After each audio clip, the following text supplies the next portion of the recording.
시청자 여러분 안녕하십니까? VOA 뉴스투데이 시작합니다. 미국 대통령 선거가 개표 막바지에 접어들었지만 아직 승자는 확정되지 않고 있습니다.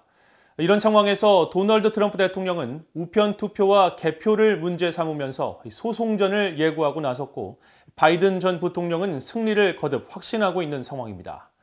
하지만 최종 결과까지는 상당한 시일이 걸릴 것으로 예상됩니다. 첫 소식 함지하 기자가 전해드립니다. 6일 오후 6시 현재 두 후보 모두 당선에 필요한 선거인단 270명을 확보하지 못했습니다. 현재 펜실베니아와 네바다, 아리조나, 노스캐롤라이나, 조지아, 알래스카 등 6개 주 개표 상황은 여전히 초접전 양상입니다.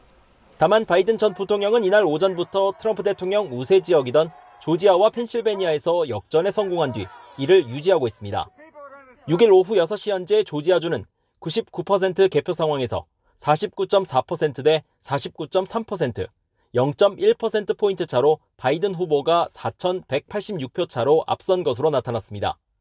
또 96% 개표 완료된 펜실베니아 주에서는 바이든 후보가 0.2%포인트 차이로 트럼프 대통령에게 약 14,541표 앞서고 있습니다. 이 두 곳에서 최종 승리하면 애리조나주와 네바다주 개표 결과에 상관없이 선거인단 270명을 넘게 되는 바이든 전 부통령은 이날 미국 동부 시간으로 오후 8시 대국민 연설을 예고해 승리를 선언할지 주목됩니다. 그러나 트럼프 대통령은 이를 수락할 가능성이 낮습니다. 트럼프 대통령은 6일 성명을 발표하고 처음부터 우리는 합법적인 투표가 반드시 개수돼야 하며 모든 불법 투표는 개표돼선 안 된다고 말했지만 이런 기본 원칙은 민주당원들의 반발에 부딪혀왔다고 밝혔습니다. 전날 기자회견에 이어 이번 선거에 부정적 요소가 있다는 점을 시사한 겁니다. Democrat officials never believed they could win this election honestly. I really believe that. That's why they did the mail-in ballots where there's tremendous corruption and fraud going on. 트럼프 대통령은 또 우편 투표 개표 과정에서 소인이 찍히지 않거나 어떤 신상 정보도 없는 투표용지가 개수되고 일부 개표소에서는 개수 요원이 일부 투표를 중복 집계하는 것을 발견해 공화당 측 참관인이 문제 제기를 했지만 오히려 시야가 가려지는 일까지 있었다고 주장했습니다. 그러나 바이든 전 부통령 측은 물론 미국의 유력 언론들은 트럼프 대통령의 이런 주장에 근거가 없다며 반박했습니다. It is the will of the voters. No one, not anything else, that chooses the President of the United States of America. So, each ballot must be counted. 바이든 전 부통령은 이어 트위터를 통해 어느 누구도 우리의 민주주의를 가져가지 못할 것이며 지금도 또 영원히 그렇게 하지 못한다고 말했습니다. 트럼프 대통령이 문제를 제기하고 소송까지 시사하면서 이번 우편 투표와 개표 과정 전반에 실제 위법성이 있었는지 여부는 법원 등의 판단에 맡겨질 가능성이 커졌습니다. 이에 따라 각 주의 선거인단 구성이 늦어질 수 있고 추가로 연방 대법원의 판단을 기다려야 하는 경우까지 이어진다면 대선 결과가 나오기에 앞서 상당한 혼란과 갈등이 벌어질 것으로 예상됩니다.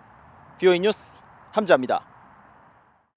북한에서 자행되는 조직적이고 광범위한 인권 침해를 강력히 규탄하고 책임 추궁과 처벌을 촉구하는 올해 유엔 북한 인권 결의안 초안이 확인됐습니다. 신종 코로나 바이러스 여파로 인한 북한의 인권 상황 악화를 우려하는 내용도 포함됐는데 미국과 한국은 초안 공동 제안국에 참여하지 않았습니다. 박형주 기자가 보도합니다.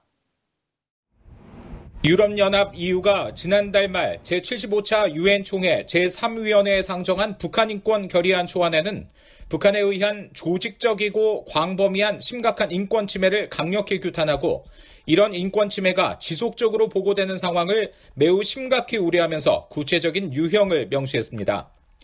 VOA가 입수한 초안을 보면 먼저 고문과 성폭력 등 구금시설의 비인간적인 처우와 환경, 임의적 구금과 처형, 광범위한 정치범 수용소 운영 등 사법체계에서 자행되는 인권 침해를 지적했습니다.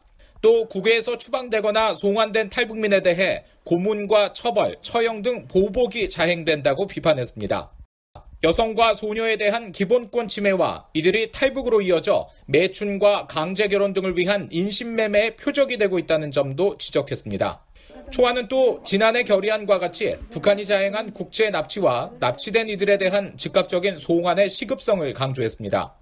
그러면서 피해 가족들이 오랫동안 고통에 시달리고 있지만 북한이 문제 해결을 위한 긍정적인 조치를 취하지 않고 있는 데 대한 깊은 우려를 명시했습니다.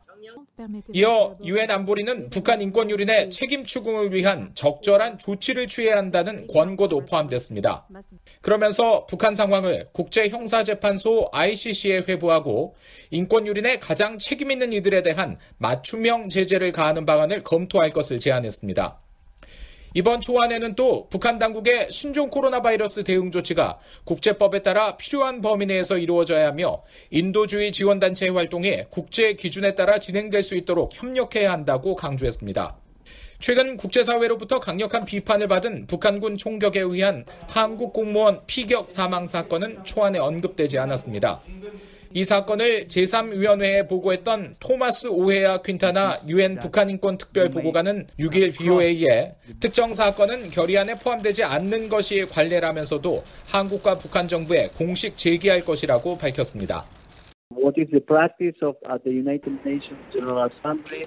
Single cases, specific cases are not being included, but I am about to issue a formal communication to the government of both governments, to the government of South Korea and to the government of North Korea about this case.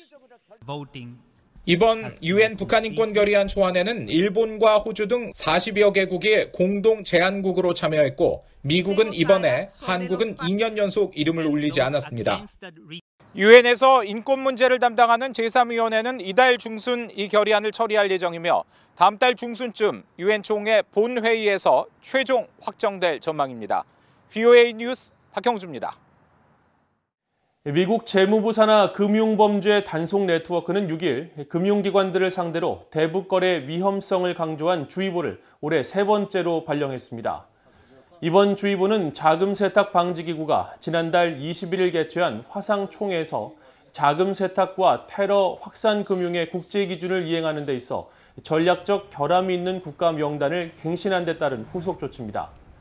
재무부 금융범죄 단속 네트워크는 자금세탁 방지기구가 북한과 이란을 자금세탁과 테러 확산 금융의 국제기준 이행에 있어 고위험 국가로 재지정했다고 미국 금융기관에 알렸으며 이어 북한과 이란은 고위험 국가 중 가장 높은 단계인 대응 조치국의 지위를 유지하고 있다고 설명했습니다.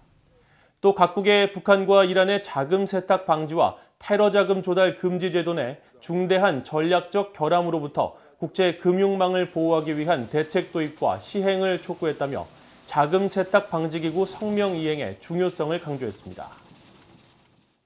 미국이 중국을 견제하기 위한 성격의 다자 안보 회의체인 쿼드에 집중하면서 한국과 같은 미국의 전통적 양자 동맹은 소외될 가능성이 있다고 미국 의회 조사국이 지적했습니다.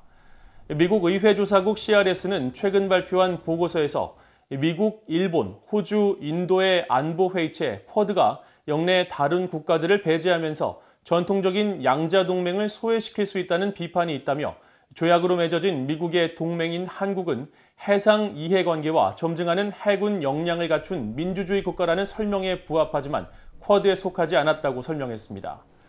보고서는 그러면서 한국은 중국의 반감을 사는 쿼드에 포함되는 것을 꺼릴 가능성이 높지만 여기에 빠진 것이 거슬릴 수도 있으며 반면 일본은 한국의 부재를 이점으로 여길 수 있다고 분석했습니다. 한국통일부가 북한의 심각한 아동 강제 노역을 교육과 생산 노동의 결합으로 설명한 것은 진실을 왜곡한 것으로 남북관계 개선에 오히려 걸림돌이 될 것이라고 인권단체들과 탈북민들이 밝혔습니다. 탈북민 출신으로 영국에서 북한 인권운동가로 활동하고 있는 박지연 진검다리 대표는 6일 VOA에 북한 정권의 아동 강제 노역 문제는 유엔과 국제사회가 심각하게 우려하는 사안으로 아동 강제 노동을 금지한 국제법과도 배치되는 것이라고 지적했습니다. 앞서 한국통일부는 지난 3일 공식 인터넷 사회 연결망 서비스와 블로그 등을 통해 홍보하는 카드뉴스에서 북한 학생들은 사회 의무 노동으로 방과 후 나무 심기와 모내기 등을 한다며 이는 교육과 생산 노동의 결합을 강조하기 때문이라고 밝혔습니다. 한국 전환기 정의 워킹그룹 등 인권단체들은 그러나 한국 정부가 남북관계 개선을 위해 북한의 개탄스러운 인권 문제마저 왜곡해 미화하고 있다며 이는 바른 정보를 통해 남북한 주민들이 더 가까워지는 데에도 오히려 걸림돌이 될 것이라고 지적했습니다. 통일부는 논란이 커지자 이 내용은 북한의 실상을 비방하지도 미화하지도 않았다면서 북한의 학생들의 과외 활동을 북한식 표현으로 보여주려 한 것이라고 해명했습니다. 이상으로 VOA 뉴스투데이를 모두 마칩니다. 시청해주신 여러분 고맙습니다.